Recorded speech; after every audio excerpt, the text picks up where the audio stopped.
Hello, Internet. Hi, everybody. We're back with another episode of Drinks with DPEG. We are a DPEG marketing company, and I'm Laura Lavoie, and I'm here with Tiana Rodriguez. Hey, how are you? Good. How are you? I'm better now. I have my beer, and I'm good to go. Well, It's 5 o'clock somewhere, right? 5 o'clock somewhere, and I know I did this last month, but this time I did eat, but like just ate. So I am I'm two seconds behind you. So Hey, water is still a drink. yes, it is. But yes, very close. So yes, but we are here.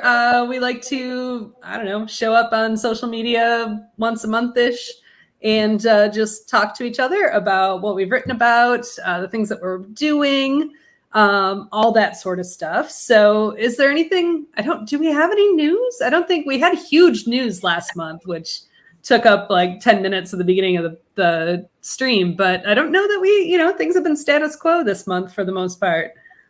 Yeah. I mean, the horsing world has just been pretty amazing. We're definitely enjoying that ride. And I just made a pun. Was that Unexpected puns. And no, we're just So New York is next month. Kentucky is September, and Florida is October. So it's all about following the horse sales. So yeah, the horse sales are exciting. Actually, today, our big horse client, Horseology, is at a sale this week, right? And they just bought a few new horses. And so I was looking at all the information of the horses, and it's interesting. How much of my childhood, I collected model horse information comes back to me, about like pedigrees and stuff and what horse belongs to where and all that. And then, it's just super exciting, like to look at this stuff and say, oh my goodness, this horse and this horse. And so, yeah, it's going to be fun. It's going to be exciting. Yes. And did you notice super quick that they bought another Picardia?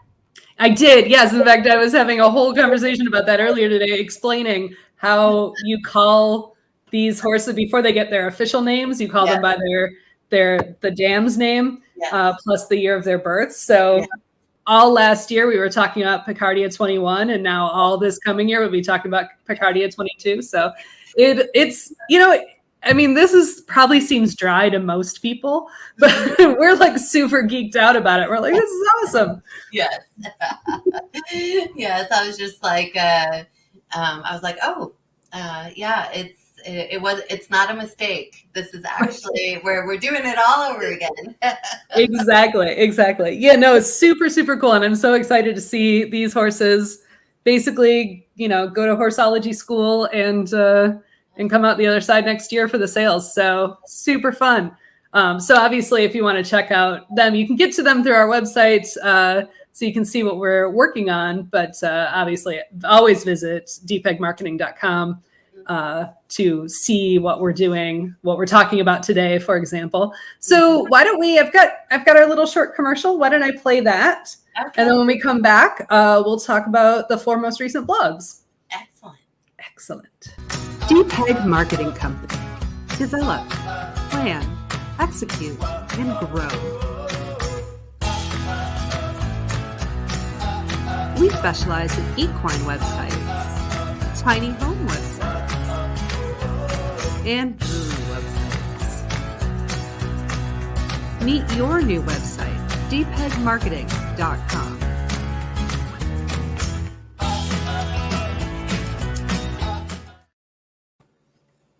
So we actually did, when I was pulling like the content that we wrote over the last 4 weeks, we actually hit on like most of our specializations. All of our content is about that. So yeah, that's actually pretty fun and exciting to talk about too. So let's actually show everybody real quick what we did talk about this month. So this kind of spans the end of June, beginning of July, because we've been doing this in the middle of the month. But we had the most important elements of your brewery website, which of course I have my beer here to illustrate that. The 6 Ps of your marketing your farm, which actually was exciting to us. We noticed the other day that the 6 Ps of marketing is showing up in our SEO, so people are clicking on it. And then for 4th of July, I talked about my tiny house experience, building a tiny house and the 4th of July parties we used to host. And then what does sport horse mean? So we really cover all the bases with this one. Yeah.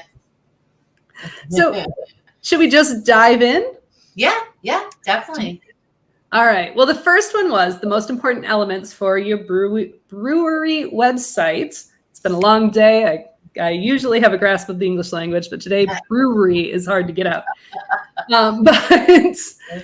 Which was a particularly fun one for me because, of course, as everyone know, I do enjoy my beers. So yeah, basically we talked about like the things that, and truly this applies to any website, any type of website, but the things that if you own a brewery, a winery, a distillery, anything that makes a beverage, you're going to want some aspects to your website to optimize what you can do. And just real quick, the things that we covered were the graphic and visual design of the website, the search engine optimization, e-commerce, which we'll talk about in 1 second, marketing, and specifically making sure that you're getting out there along with your competition, and continued support, which of course is what we do. So yeah, what thoughts did you have on this one, Tiana? Well, gosh, so many. So, I know that, well, one, photos obviously make all the difference in the world.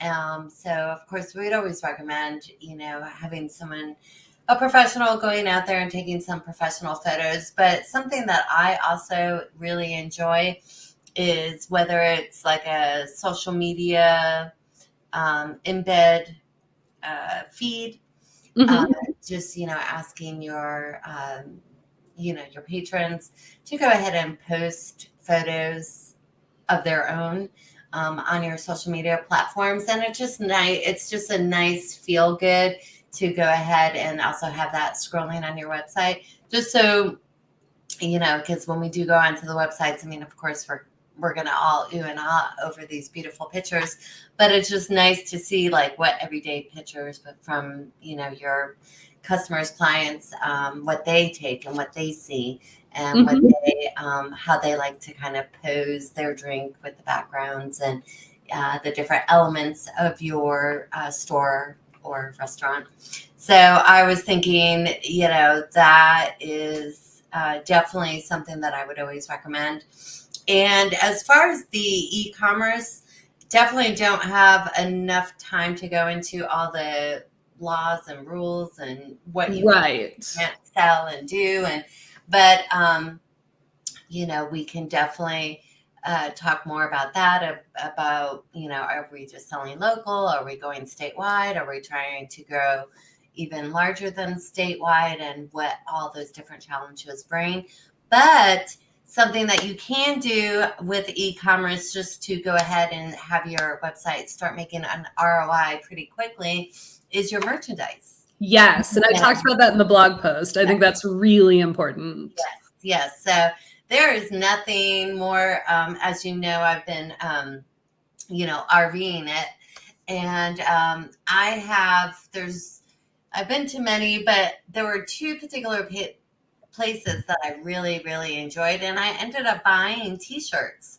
And it's so, and I find that I wear them all the time. They're super soft, they're women's cut, so they can be casual, or dress them up with a nice pair of jeans. And but yeah, so it's their, it's a cute little, it's their logo with like a cute little saying on the bottom. And so, swag goes a long way, and it's definitely a way that you can start getting your website making you some additional revenue. So even if they, if it's 2:00 in the morning and they're like leaving the bar and they forget to buy a t-shirt, at least they can go onto your website and still go ahead and buy something. So that way it can be, shipped directly to them. Absolutely. No, in fact, there have been, we travel all the time, and I love going to breweries and cocktail bars and things. And I'm not always in a position to buy their merch when I'm there. Like if I flew and I wanted to buy like a tiki mug or a glass, I'm not going to do that because I'm just got to carry on. I don't know if I'm going to smash it in the airport. And the last thing I want is a bunch of broken glass in my luggage. So, but I can come home and I can order that online, have it shipped to me safely, packaged well. And so I think it's a missed opportunity not to have that on your website. Yeah. Or, I went to the brewery and I bought a t-shirt for somebody, and then, my best friend tells me, oh, I love that t-shirt. And I'm like, well, maybe I'll buy one for a birthday, things like that. Yeah. So you can always go back and people, regret not making purchases all the time, and they're going to have the opportunity to go do it. Yes. And especially if you can get like really creative, like this particular RV that I'm thinking about, like the sayings on the t-shirts were, my home is where my camper is. And like, Zen now, Zen later, like it's just like, I was just like, oh my God, they're all so cute. But yeah. So you can definitely, it's not, of course you're branding the merchandise with your information, but you can definitely get really creative with it. So it's more about an experience. Mm-hmm. Yeah. Absolutely. Yeah. And I wanted to touch real quick on this before we move on to the next one. One of the things in the blog, so definitely go check out the blog itself. But I mentioned marketing, people think beer sells itself or wine sells itself, right? But like, for example, we're in Asheville, North Carolina, where there's no joke, 50 breweries, like really close. I can walk to 13 of them. Mm-hmm. And so, yeah, beer does sell itself. But if people visiting or even your local population doesn't know you're there, or other breweries are doing a slightly better job at marketing, you're not going to get the same market share that they do. So the better you do with it, more opportunities, etc. So, that having that continued marketing support, I think, is critical. Yes. And I know we said we're going to move on, but let me just, as a non-native to Asheville and as a wine drinker, I have had to legit educate myself on beer, and because I just, it's not a Corona, which is my in my younger years. So, I legit had to educate myself, and I was able to do that. And I know this isn't beer, but like Urban Orchard, to give props to somebody local. Yes. They really, they got me to understand, cider and hard cider, and just about all the flavors and temperatures and colors, and there's just like, it's like a science. Like sometimes it gets intimidating, like just going up and trying to order, and right? And I'm just like, I would like the dark one. Exactly. Exactly. Because I know I like it, when it's tasting like chocolate. I know. So, but. So it's just really nice for people that are coming into Asheville, if they not only are they finding your website via SEO, but they will stay on it a little bit longer if they actually can read a definition of the beer, and just if you take the time to write, well, that's Laura's job. When Laura takes the time to write about the, individual beverages that they have, just to be super descriptive of it, and all of those are really great keywords. But even more so than for SEO, it's you're educating your consumer. Yes. Yes. Yes. Which we promote a lot. And also, to be honest, as the writer, that's my favorite part. Like, Yes. I would love nothing more than just to be writing about beer styles every day. Yes. So let's do that. Yes. But then the next week, this was actually something that you had on the website forever. And I thought it was a really great idea. And I wanted to showcase it, the 6 Ps of marketing. And I target it to farms. But again, just like the brewery one, this will apply to pretty much any kind of business that you have. But so the blog goes over what the 6 Ps are. So to give you a little rundown before we talk about them, product, which is what you sell, positioning, which is basically your brand reputation and recognition, the price, which is targeting the right market, the place, which isn't just your physical location, but also platforms and marketing channels, promotion, which is attracting the audience, of course, and people, which applies both to your customers and to your employees. Yeah. So I really loved this, and I wanted to kind of showcase and then give an example how you would do this for your farm, why this is important for your farm, but any business can benefit from it. Yeah. So yeah, tell me a little bit more about these 6 Ps. So the 6 Ps, you know, if I obviously I can't claim that I made it up, or I definitely would be in like a college teaching professor type of thing. But I actually learned about the 6 Ps when I was in school, and it goes along with SWOTs and, you know, all of those good things. And for some reason, that when I write a marketing, I don't want to say plan, but when we are discussing with a client, you know, their proposal, I like to make sure that we're able to kind of check all of these P's off, just to make sure that they are fully immersed in what we're trying to do. And so you really do need to make sure that you have something for each one of these to make a business a whole.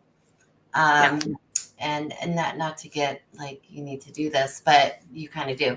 So I mean, it just makes life so much easier when you know, like you said, people. It's not only who your clients are, but who your people that work for you are, and even your partners.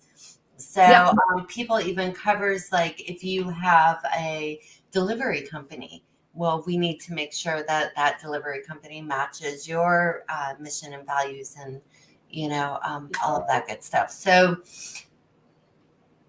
oh my gosh, yeah, we could talk about this for an hour. So, but I will just focus on one, promotion. So, of course, us doing what we do is building websites. We of course would want to be able to promote your company using the 6 Ps on your website, but also promotion also includes email marketing, right, blogging, social media, and all of these other items. So it's more than just a website. And I think that's a good tagline. I know we have a couple of taglines, so that would be a good one to put on a bumper sticker, So when we make the DPEG marketing bumper stickers, you never know. Hey, people in this town put bumper stickers on their car for everything. Everything. Yeah. So you never know. My old car had bumper stickers everywhere. But it was also a Honda Element, so it was a nice flat surface to get. And now I don't. So now they're all in the back of my laptops. So that's where I put stickers now. I should get a DPEG marketing sticker. Yeah. But anyway, so yes, of course, once again, check out the blog, dpegmarketing.com. Go to our blog. You'll see this one from a few weeks ago, and it's worth looking into. And it really does kind of break down the subject in a way that's easily understandable for people who aren't in marketing. Yes. And to be fair, I'm a writer. I am part of marketing, but the actual science of marketing is not my forte. So it was even really good. It's good for me to know too, just because that's what we do. And, to have that in my head, and it really keeps it simple and easy to follow. So yeah, for sure. So then though, we did celebrate the 4th of July earlier this month, of course. So partially in an effort not to have to write too much the few days before 4th of July, and partially because I already had this great content. I reworked some old information that I had from my own tiny house blog, which used to be lifein120squarefeet.com, or actually 120squarefeet.com. But I pulled some of the stuff from the old blogs and I reworked it and I added some quotes and some things. But basically, one of the other industries we love to write about is tiny houses. I have a ton of experience with tiny houses. I've built a tiny house. I've taught about tiny houses. I've written about tiny houses. So that blog was really about our experience from start to finish of the years it took us to build our tiny house. And, we hosted events, just friends, to come help. But also we had campfires and made food and played music and stuff. So it's just kind of a fun post for the holiday and, showcases what we did. But also, and the reason I did it, and because we are targeting the tiny house community in hopes that tiny house builders or, other tiny house website people would be interested in using our services, of course, it does show that if nothing else, I'm a subject matter expert and I can provide that for you and for your blog in the tiny house space, because I really do know what I'm talking about with this one. Yes. And I will definitely give props to Laura. And I am actually going to be dry camping for the first time coming up soon. And I will definitely be asking Laura all the questions, and because I think I'm prepared. But it just happens where Saratoga Springs, Mm-hmm. it's full because it's horse racing season, and trying to. I found this beautiful place, and I'm going to be staying there the entire time. But because the reservation kind of got chopped up, Mm-hmm. but the gentleman, Hip Camp, shout out to them, love that. Yes. He was super nice, and he's allowing me to dry camp for when. I missed out on being able to book the entire reservation. So I am, full hookup, dry camping for several days, hookup, dry camp. So if I don't, I think I'm doing that like 3 times in a row. So if I don't get it right the first time, hopefully by the second or the third time, I'll have it together. You've got a chance to do it over. Yeah. That's fantastic. I love it. And not that RVing is anything like tiny home living, but it's not. I mean, to be fair, it's funny when my aunt and my mom came to see our tiny house not long after we first moved into it, after we finished building it. And my aunt had lived on a sailboat for many years. And she walked into the tiny house and she looks around. She's like, this is like living on a boat. And I'm like, I mean, it's a boat on a mountain. But yeah, I mean, the systems are the same. The space is the same because it's small and it's, energy efficient and it's very compact. So, it's not, dry camping in an RV is not unlike living in an off-grid tiny house. So yeah, I'm happy to help, whatever you need. Thank you. I'll give you any sort of advice. All right. No, I know we're getting super close to time, Yes. but the one that just came out on Monday was, what does sport horse mean? Because a lot of the equine stuff that we do right now is very focused on thoroughbred and racing, but there is a wide world of equine out there. So I wanted to talk, and I'll probably talk about a few other things too, over the next few months, different, draft horses, I mean, literally, I can't even think of something because there are so many things to think of. Mm-hmm. But this time I wanted to focus on sport horse, which is basically, horses that do kind of the Olympic events for horses, the ones that show jumping, dressage, eventing, that do the cross-country course and that sort of thing. So I showcased some of the breeds that are used, including thoroughbreds, and some other breeds that are used for sport horse competition. And that type of thing, just because it's cool and it's fun. And I like to write about horses. And then I had just written for a client blog about Summer Olympics for in 2024, because there's some big news for thoroughbreds, which go to that blog and read it. But so I want to encourage people to, if you're interested in equines, if you're interested in horses, next summer, watch the French Olympics, because you're going to be able to see some really cool horses. They're competing at the Palace of Versailles. Like, that's where the horse events are. Yeah. That's cool. Yes. Very, very cool. And yes, and sport horse, again, another item that we could take up way too much time. But so incredibly impressive. And the skill and both of the horse and the rider, is just so incredibly impressive. And just I just think of athletes. They're just for hands sure. down. Hands down. And just to Laura, you just made me remember. I definitely I met a woman rodeo rider. Yeah. I don't know if I'm using the correct terminology, but she's an amazing human. And then when I see pictures of what she does, I'm just like, my goodness. So right. It's not something I couldn't do it. It's not something everybody could do. No, it's interesting. I definitely want to get the two of you, so maybe you can do an interview with her. That would be so awesome. Absolutely, that would be awesome. No, and like, for example, when you mentioned the the athleticism of horse and rider, and most importantly, those have to be together. They have to be completely in sync, completely simpatico. That a lot of people make fun of the event called dressage, which to an average person just looks like horse dancing. Mm-hmm. But the whole point is that you're commanding your horse to do these very complicated movements without talking. Like, you're doing subtle body language movements on the horse to get the horse to do these things, and that's impressive by any stretch of the imagination. That's extremely impressive. Yeah. So, I'm excited about it. When I was a kid, I loved watching the equestrian events for the Summer Olympics. So it's a year away, and I'm really excited about it this year.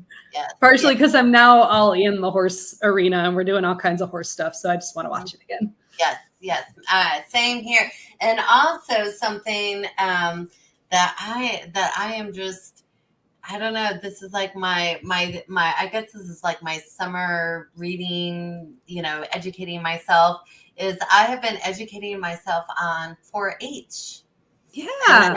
And I know that's kind of a little bit off topic, but 4-H is just like a pretty awesome program. So so we're gonna have to we're definitely gonna have to maybe write some information about that. But all summer, I'm writing these things down. So for some reason, for all summer, I got hooked on this show, and I just have been wanting to learn more and more and more about it. And now I'm like waiting for the fair. I think there's one that comes to Asheville, right? Yep, absolutely. Down at our agricultural center. Yeah. Not that I'm going to be buying a pig or a goat or anything, but I just want to go and experience it myself. And it's just what an amazing program that is. Absolutely. All right. So it is 3:30. We try to keep these down to a half an hour, just because we know everybody's busy during the day. And we hope that maybe we provided you a little break from your workday, and now you learned something about marketing and blogging. So that's the goal. But I think that's it. Is there anything else you want to shout out to, Tiana? No, but we will be seeing you in about a month. And I will hopefully be in New York. So. Oh, yes. And we'll talk all about that. I'm very excited. Yes. Very excited. All right. Definitely visit our website, www.dpegmarketing.com, and we'll see you all soon. Okay. Bye, everybody. Bye, y'all.